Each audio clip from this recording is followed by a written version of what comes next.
have said that attacking civilian infrastructures is a war crime. This is a war crime. Should Vladimir Putin be charged with war crimes? What we have to do now is, number one, to gather all the evidences of these war crimes.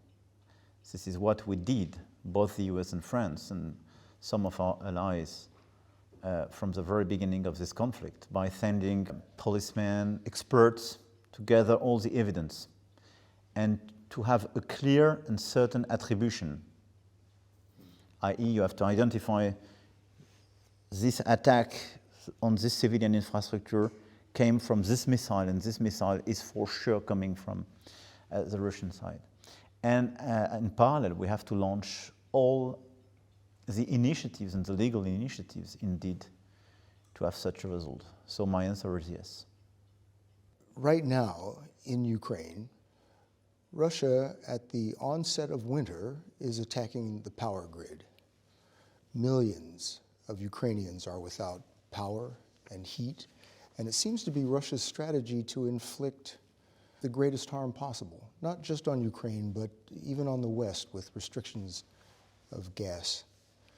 How does Ukraine and the West stop that strategy from working?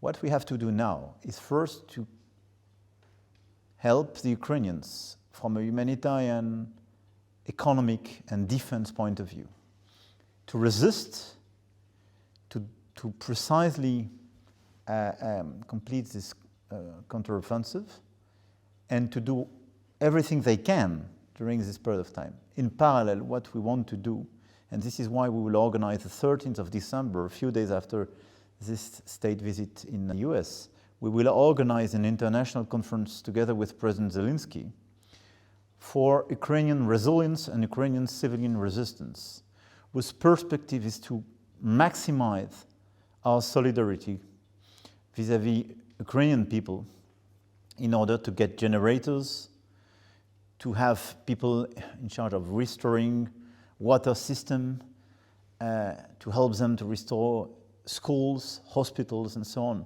i.e. to restore the most possible normal civilian life.